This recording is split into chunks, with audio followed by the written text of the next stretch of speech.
Hey guys, it's Molton here and welcome back to my channel. In this video we're going to take a look at another game in this trendy queen takes d4 anti-Sicilian line. This time played between two young players, Russian Dubov and once again, Firouzja on the black side. As always, if you enjoyed the video, smash that like button and subscribe if you want to see more weekly chess content. And I hope you guys enjoy.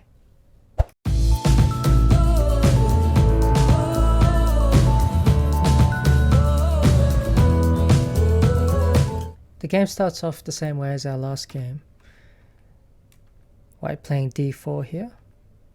Queen takes knight c6. The queen drops back to d2.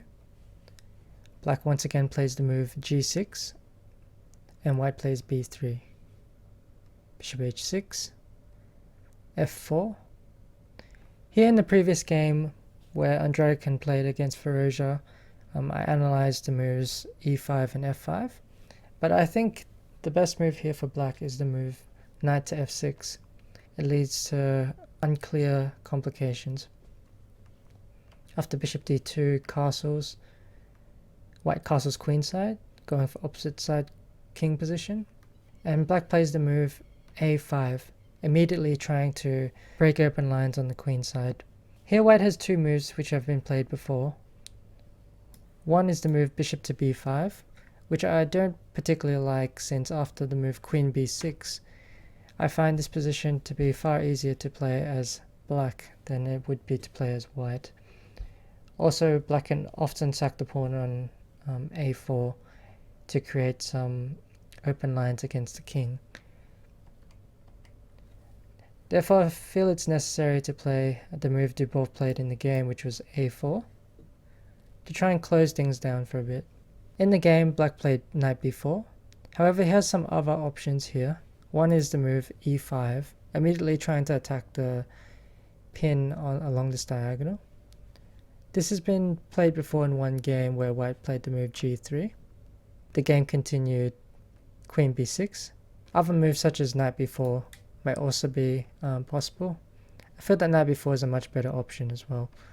For example, after white goes king b1, black can play bishop g4, bishop e2, with a very unclear position once black drops the bishop back to e6. In that game, instead, black played queen b6, and the game continued king b1, bishop e6, followed by bishop h3. Rook d8, takes, queen g2, threatening to go to h3, queen h3, pawn takes, e5, and then white played the move knight ge2 with a very interesting position, which I think white is better in this position because black's attack is somewhat stored and there's a lot of weaknesses in the black position. Another option I like for black on move 10 is queen to b6. After this, white can play the move king b1 to unpin, and black can follow up quite aggressively with the move bishop to g4. We don't want to move the rook or block with our bishop at this point in the game. We want to keep as many pieces on the board for an attack as possible. Therefore, we have two options to block with our knight. The logical option is knight g to e2, which would be okay, and following up with the move h3, but black has a usefully annoying move, which is queen to f2, pinning the knight and putting more pressure on the f4 pawn, making it quite difficult for us to develop our pieces. Here we could play the move bishop to c1, but it's not particularly a move I would want to play, since black can continue to build the pressure with knight to b4. Instead, I might consider the move knight to f3 here. After this, black can continue rook a to c8, and we should immediately kick the bishop out on g4, since I don't think we have time to play bishop e2 due to knight to b4, and white's already threatening ideas such as knight takes e4 and hitting the pawn on c2. So after h3, black needs to take the knight and we can recapture, and black can continue with the move knight to b4, opening up an attack along the c file. Here, white should play the move bishop to c4 to block out the pressure from the rook, And play might continue knight h5. Another option for black here is to sacrifice the rook for the bishop on c4 and then play rook c8. However, probably white is okay after the move queen to d4 here. And after the exchanges, white can follow up with the move knight to d5.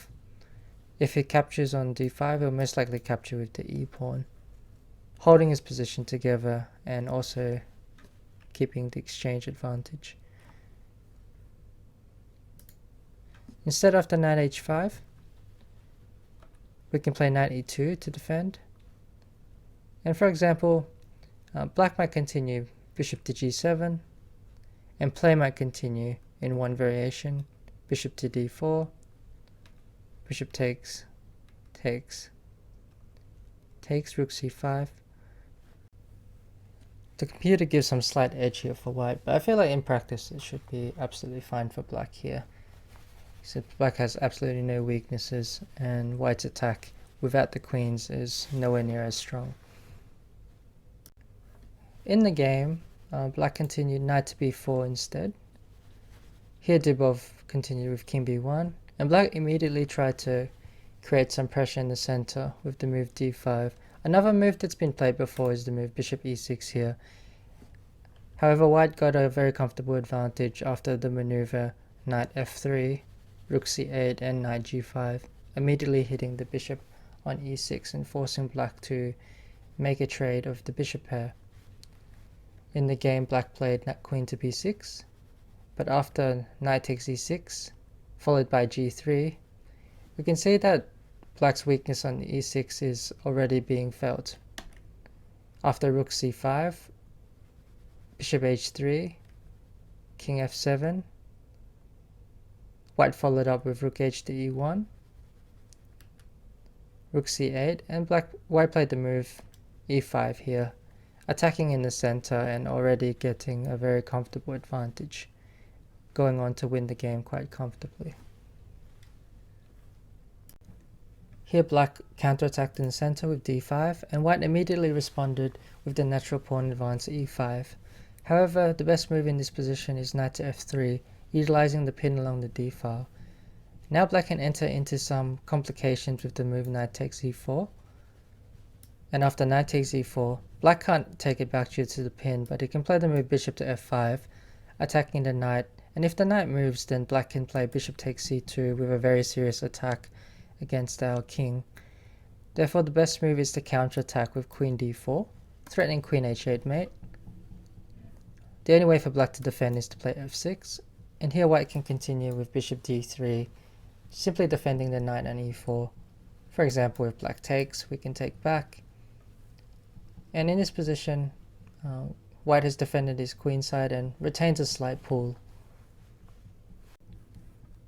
The problem with e5 in this position is that black can follow up with knight to e4, a very strong move, since after knight takes e4, black can play the same idea we just looked at, bishop to f5, the only difference being that there's no queen d4 counterattacking move along this diagonal. Here, white is by no means lost. White can play the move knight to g5, but after bishop takes c2, king a1, bishop takes b3, it's clear that black has a huge attack on the other side of the board. Instead, black played knight h5. Here white played knight g to e2, and black played bishop f5.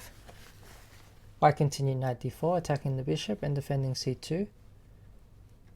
Black played bishop g4. White played bishop e2. Here white's not afraid to sacrifice the pawn on f4, since in return he gets quite a strong initiative.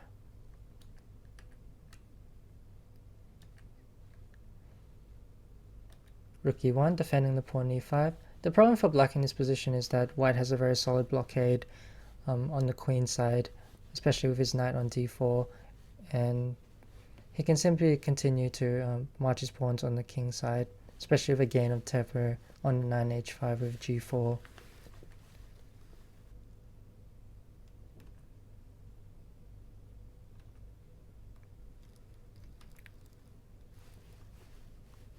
Here white kicked out the dangerous knight on b4 with c3, and follow up with an equally aggressive move, knight to f5, hitting the bishop on h6. If the bishop moves to g7, white will continue with g4, and the knight on h5 will have no retreat squares. Therefore, black decided to take it, allowing queen takes h5, which weakens the black pawn structure quite a bit.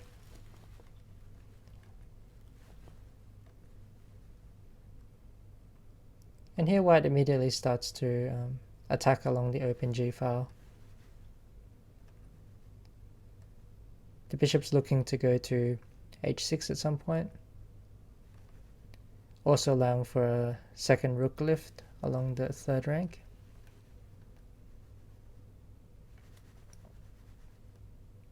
The rook can't be taken here since queen takes g5 and white will take on g7.